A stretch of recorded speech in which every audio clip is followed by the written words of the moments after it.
Thank you, everyone. Good morning, and welcome to the 2016 American Academy of Forensic Science plenary session. At this moment, it gives me great pleasure to introduce Dr. John Butler, who will be serving as a session moderator this morning. Dr. Butler is recognized worldwide as a leading expert in forensic DNA analysis. He has published over 5 books and over 150 peer-reviewed articles in this area. He is a National Institute of Standards and Technology Fellow and Special Assistant to NIST, the NIST Director for Forensic Science. Dr. Butler is currently serving as the Vice Chair for the National Commission on Forensic Science and a member of the Biology DNA Scientific Area Committee within OSAC. Dr. Butler was instrumental in organizing this session and gathering all the speakers that we have today. At this point, I'd like to introduce Dr. John Butler.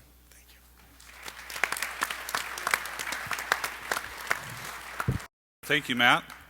It's an honor to be asked to serve in this capacity as the moderator for this opening session of the 68th Annual Scientific Meeting of the American Academy of Forensic Sciences. This morning we've invited a distinguished panel of speakers to address us. Of course, I have to say this because one of them is my boss, the director of NIST, Willie May. But it is true that our speakers are national and international leaders that are working to strengthen our field of forensic science. The theme of this conference is transformation, embracing change. Change is always challenging. It's never easy to be transformed. Just ask a caterpillar. As we begin our plenary session this morning, I'd like to invite Dr. Victor Whedon, the current president of the American Academy of Forensic Sciences, to share a few words. Victor is the chair of forensic sciences at George Washington University in Washington, D.C., and has served the forensic community in many capacities over the past several decades. Victor.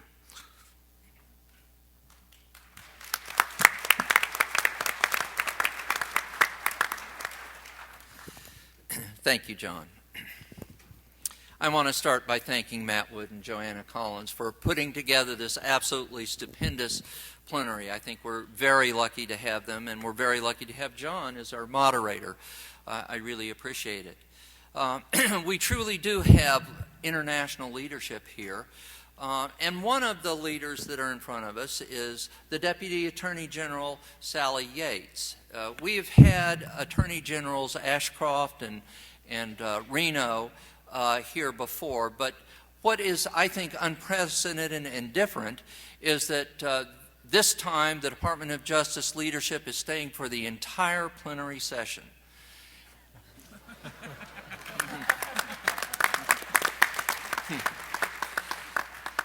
And I really think that that reflects a recognition within criminal justice of the growing role and importance of the forensic science community. I feel that very strongly. I think it's evident all around us, and I think that DOJ staying here, Ms. Yates staying through the entire plenary is evidence of that. But I also think it's because we have become, in fact, precisely because we have become so important and critical to the criminal justice system that we have to do it right. And with that, there needs to be increased accountability and procedures and standards that we all recognize. And I think what you're seeing within the Academy, with the ASB, within the National Commission of Forensic Science, the NIST OSAC, but around the world, the same phenomenon. And I think that's what we're witnessing in this plenary. Thank you very much.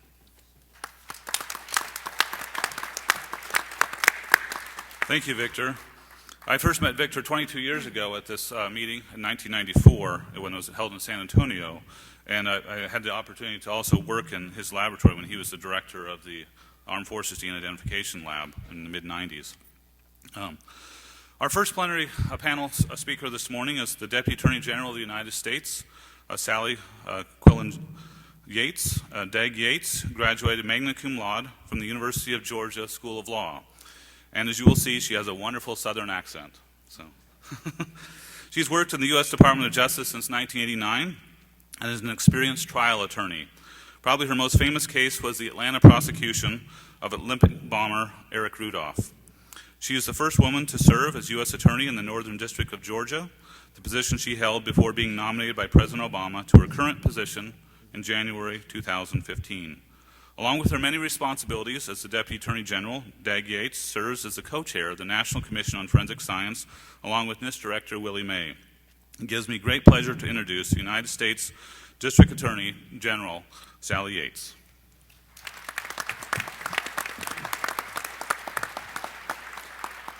Well, thank you, John, for your kind introduction, but more importantly, thank you for your many years of work to advance the field of forensic science.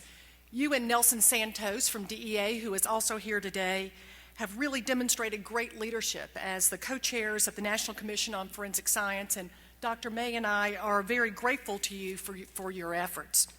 Let me also thank Victor Whedon and Matthew Wood and everyone at the American Academy of Forensic Science for inviting me to speak here today. For nearly 70 years, the Academy has brought together scientists, practitioners, academics, and attorneys to support and strengthen the field of forensic science. Whether it's developing best practices or convening conferences like this, the Academy plays an invaluable role in promoting the professionalism and the integrity of those who practice forensic science. Now, when I started my career as a federal prosecutor in Atlanta 26 years ago, I will admit to you that I certainly didn't expect to one day be addressing a crowd of about 1,000 forensic scientists in a ballroom in Vegas. But in many ways, it's actually fitting. During my 2.5 decades of time with the Department of Justice, I've worked on hundreds of cases, ranging from guns and drugs to financial fraud to terrorism.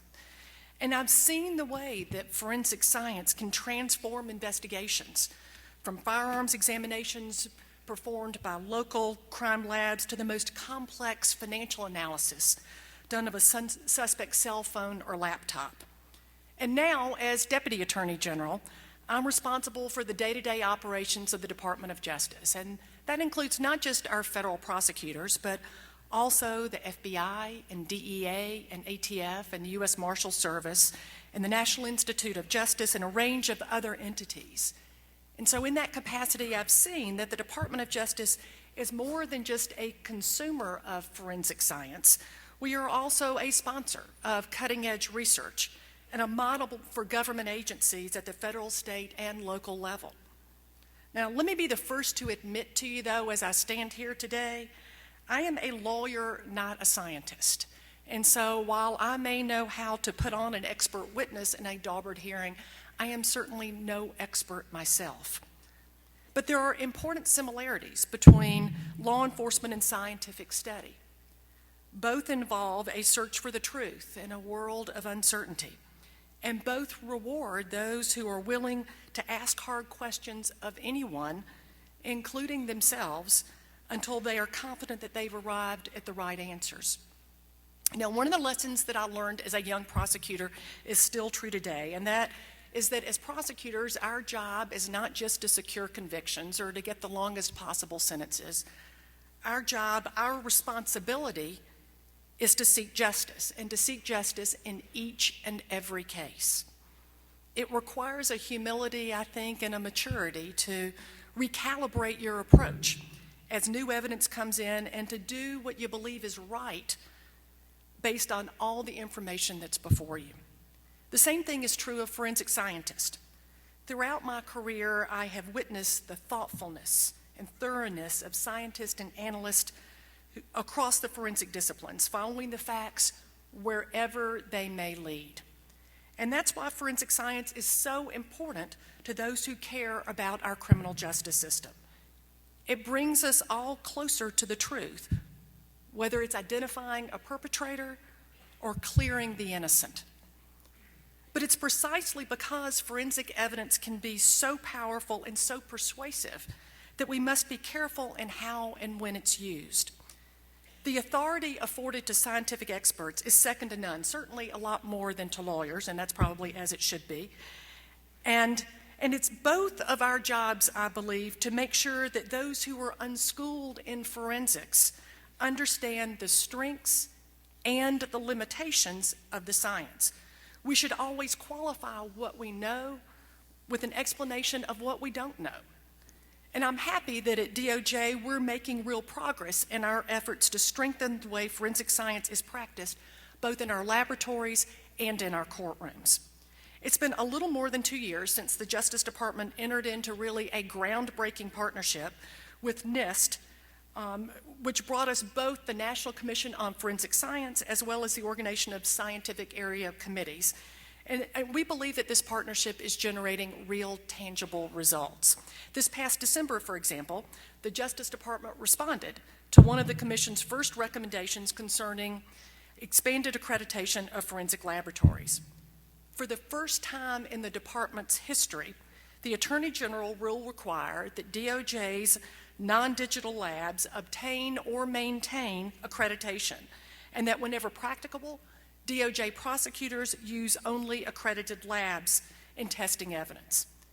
In addition, the Department will be modifying its grant funding mechanisms to encourage accreditation at the state and local level, including giving a plus factor to grant applicants who will use the money for accreditation. These policy changes demonstrate the Justice Department's commitment to this issue, not simply by modeling good behavior, but also in supporting those who lack the resources, that lack the same resources that we have on the federal government side. And we look forward to acting on additional recommendations that the National Commission on Forensic Science brings forward to us in the coming months. These efforts to strengthen forensic science dovetail with work that's already underway at the Justice Department. As many of you know, DOJ supports the forensic science community through the National Institute of Justice under the really fantastic leadership of Dr. Nancy Rodriguez, who's also here today. Since 2009, NIJ has invested nearly $900 million in forensic sciences through research grants and training programs and technical assistance. This includes DOJ's unprecedented efforts to process and test thousands of sexual assault rape kits across the country, helping state and local governments clear really huge backlogs.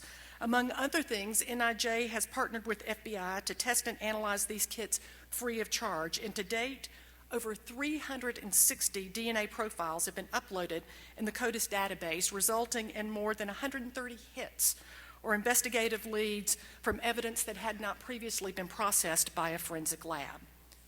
This is just one of NIJ's many great projects, along with the National Missing and Unidentified Persons System, the NAMA system, which has helped to identify the remains of more than 600 missing persons, and the Post-Conviction Data Testing Program, which has reviewed more than 50,000 cases and resulted in 26 exonerations. It's part of the reason why, in September of 2015, the National Academy of Sciences concluded that NIJ has made significant progress in advancing research and developments in support of forensic sciences, and we are proud of these many efforts and look forward to supporting similar projects in the future. Now, inevitably, there are challenges too. Over the last few years, the field of forensic science has been subject to scrutiny and, in some cases, criticism. And I know how frustrating this must be for the many men and women who serve in this field, and those of you who work very hard day in and day out to advance forensic science and to seek justice. But that same integrity requires, like any good scientist or lawyer, that we occasionally step back, take a look at all the facts, and make sure that we're doing everything in the best way possible. I truly believe that the Justice Department operates some of the very best forensic labs in the world. We strive to set global standards for excellence, and we're always striving to be better. But like any other human institution, there are times when we don't reach that goal. In at least some of the cases reviewed, that lab examiners and attorneys either overstated the strength of the forensic evidence or failed to properly qualify the limitations of the forensic analysis. Now, this doesn't necessarily mean that there were problems in the underlying science. It means that the probative value of the scientific evidence wasn't always properly communicated in the courtroom. And as you all know, it's absolutely crucial that we put this type of evidence in its proper context, given that lay people can easily misunderstand the science. To address the problem, the FBI is close to finalizing new internal standards for testimony and reporting, which they're calling the Approved Scientific Standards for Testimony and Reports, or the ASTRs. These documents are designed for almost all of the forensic disciplines that are currently practiced by the FBI, and they will clearly define which statements are supported by existing science.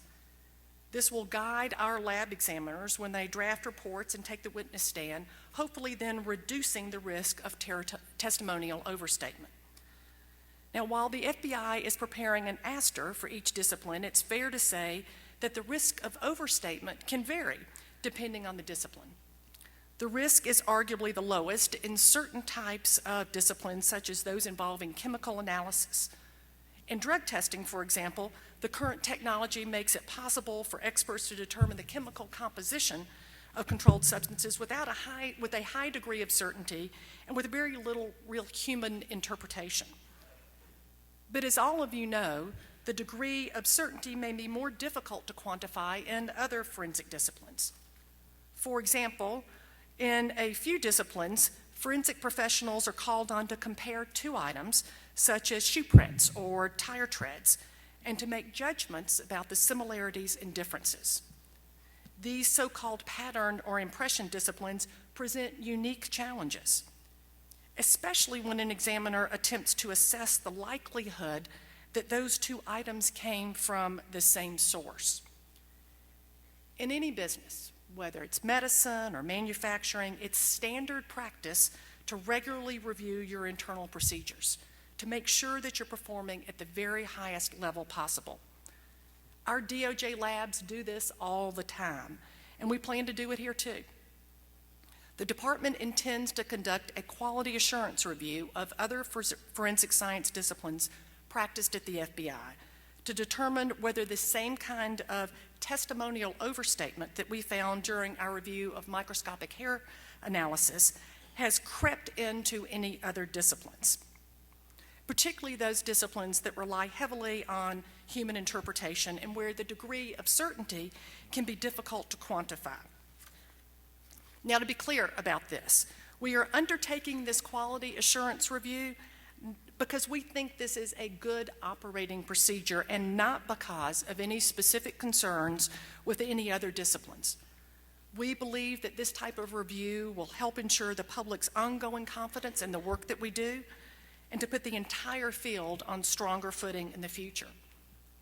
We recognize that this is no simple task, and we want to make sure that we do this review in a deliberate and a thoughtful and a transparent manner. Therefore, at the next meeting of the National Commission on Forensic Science, which is scheduled for the third week in March, the Justice Department will present a framework for this review and invite feedback from the broader forensic science community. We hope that this effort will serve as a model for demonstrating our commitment to strengthening forensic science both now and in the future. This is an important moment in forensic science. The rise of new technologies presents both tremendous opportunities and potential challenges. At the same time, we must grapple with some of the most basic questions that lie at the intersection of science and the law. How do we make complex scientific principles understandable for judges and attorneys and jurors? How do we accurately communicate to lay people the many things that forensic science can teach us, ensuring that we neither overstate the strength of the evidence nor understate the value of this information? There are no easy answers, but the Justice Department is committed to this effort. We benefit greatly from the work of so many others in the field, at NIST, at state and local labs across the country, and in research centers as well, and here at the American Academy of Forensic Science. We're grateful for the extraordinary network of professionals who care deeply about addressing these challenges head-on. We have much to do, but I am excited about what we can accomplish together in our shared pursuit of justice and in the service of science.